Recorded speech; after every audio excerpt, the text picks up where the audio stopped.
Bienvenue sur Bonjour America, je suis Audrey Mazins et voici l'actualité du jour. États-Unis, Donald Trump et Israël. 4 jours après le vote d'une résolution condamnant la colonisation israélienne, le président américain élu Donald Trump s'en prend à l'ONU. Il avait déjà promis en 140 caractères que les choses allaient changer à l'ONU lorsqu'il serait au pouvoir.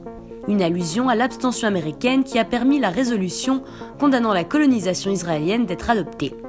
D'habitude, les États-Unis mettent leur veto à toute résolution défavorable à Israël en vertu de la politique du bouclier diplomatique.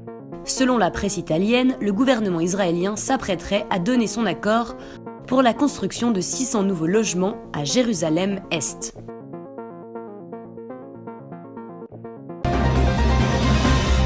Argentine. Kirchner inculpé pour corruption. En Argentine, l'ancienne présidente Cristina Fernández de Kirchner a été inculpée dans une affaire de corruption. Le juge a ordonné le gel de ses biens, évalués à hauteur de 600 millions d'euros. Cristina Kirchner est soupçonnée de favoritisme dans l'octroi de marchés publics du temps où elle était présidente.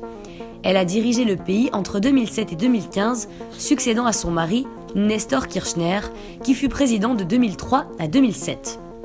La justice veut savoir si Cristina Kirchner a effectivement agi pour favoriser les activités d'un de ses amis, Lázaro Báez, un homme d'affaires qui a fait fortune dans le BTP pendant les 3 mandats du couple Kirchner. Lui-même a été arrêté en avril, il est accusé de blanchiment d'argent.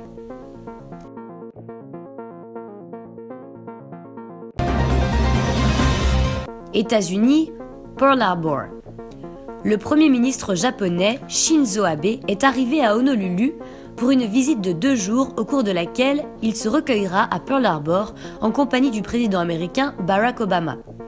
La visite du mémorial USS Arizona, 75 ans après l'attaque surprise et éclair de Pearl Harbor, principale base navale américaine dans le Pacifique, le 7 décembre 1941 à l'aube.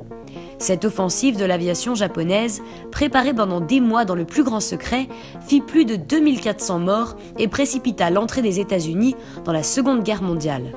Accessible seulement par bateau, ce bâtiment blanc épuré a été construit juste au-dessus de l'épave rouillée de l'USS Arizona. À l'extrémité de cette structure ouverte sur la mer et le ciel se trouve un immense mur sur lequel sont gravés les noms des 1177 Américains qui ont péri à bord de ce cuirassé. Seuls 5 des survivants sont encore en vie.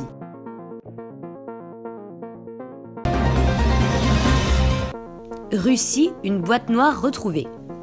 C'est à 1600 mètres des côtes par 17 mètres de profondeur que la boîte noire a été retrouvée. Quant à la deuxième boîte noire de l'appareil, elle aurait été localisée, reste à la remontée à la surface. Les autorités semblent déjà écarter la thèse de l'attentat. Privilégiant un accident lié par exemple à une erreur humaine ou à une défaillance technique, l'avion transportait à son bord 92 personnes vers la Syrie, dont 64 membres des Chœurs de l'Armée rouge. Il était parti de l'aérodrome de Tchalkovski, près de Moscou, et avait fait escale à Sotchi pour un ravitaillement. Les secours essayent désormais de retrouver les corps des victimes. Selon le ministère de la Défense, 12 d'entre eux auraient été retrouvés. France, décès de l'actrice Claude Gensac.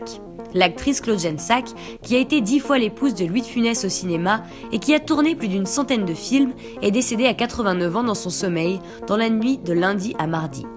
Claude Gensac était récemment à l'affiche de Elle s'en va d'Emmanuel Berco en 2013, avec Catherine Deneuve, et de Lulu femme nue de Solveig Anspach en 2013, ainsi que de Baden-Baden de Rachel Lang en 2016.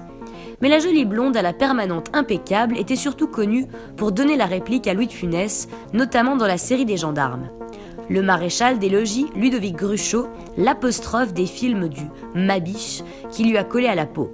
Elle a d'ailleurs publié une autobiographie intitulée Mabiche, c'est vite dit, en 2005.